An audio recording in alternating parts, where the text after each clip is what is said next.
உடல்நலக்குறைவால் Delhi AIIMS மருத்துவமனையில் அனுமதிக்கப்பட்ட முன்னாள் பிரதமர் மன்மோகன் சிங் சிகிச்சை பலனின்றி காலமானார். அவரது மறைவுக்கு ஜனாதிபதி, துணை ஜனாதிபதி, பிரதமர், தமிழ்நாடு முதலமைச்சர் உள்ளிட்ட பலரும் இரங்கல் தெரிவித்து உள்ளனர். நாடு முழுவதும் 7 நாட்களுக்கு துக்கம் கடைபிடிக்கப்படும் என மத்திய அரசு அறிவித்து இருந்தது. அதன்படி தமிழ்நாடு, கர்நாடகாவில் 7 நாள் துக்கம் அனுசரிக்கப்படுகிறது. முன்னாள் பிரதமர் மன்மோகன் சிங் உடலுக்கு நேரில் அஞ்சலி செலுத்த முதலமைச்சர் மு.க.ஸ்டாலின் டெல்லி சென்றுள்ளார்.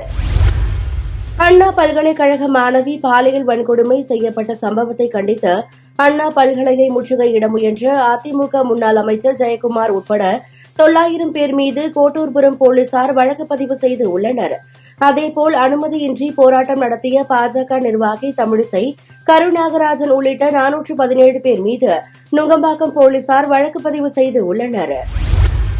முன்னாள் பிரதமர் மன்மோகன் சிங்கின் இறுதிச் சடங்கு நாளை நடைபெறும் என காங்கிரஸ் பொதுச் செயலாளர் கே.சி. வேணுகோபால் தெரிவித்துள்ளார்.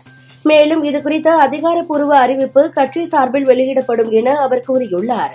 இதனிடையே டாக்டர் மன்மோகன் சிங்கின் இறுதிச் சடங்கு முழு அரசு மரியாதையுடன் நடத்தப்படும் என மத்திய அரசு தெரிவித்துள்ளது. இந்தியாவின் எல்லையில் பிரம்மபுத்திரா நதியின் குறுக்கே உலகின் மிகப்பெரிய அணையை கட்ட சீனா ஒப்புதல் அளித்துள்ளது.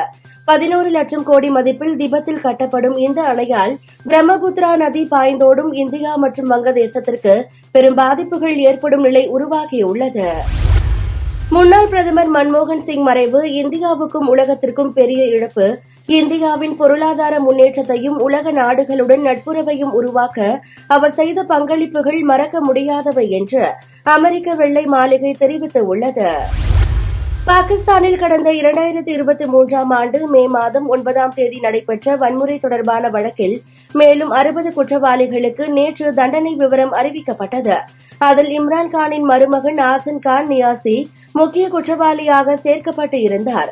ராணுவ கமாண்டரின் வீட்டை தாக்கிய குற்றத்திற்காக அவருக்கு 10 ஆண்டு ஜெயில் தண்டனை விதிக்கப்பட்டது. முன்னதாக இந்த வன்முறை சம்பவத்தில் ஈடுபட்ட 25 பேருக்கு கடந்த வாரம் சிறை தண்டனை அறிவிக்கப்பட்டு இருந்தது குறிப்பிடத்தக்கது.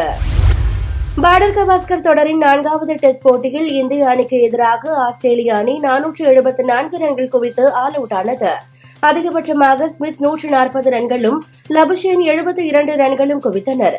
இந்திய அணி சார்பில் பும்ரா 4 விக்கெட்டுகளை வீழ்த்தினார்.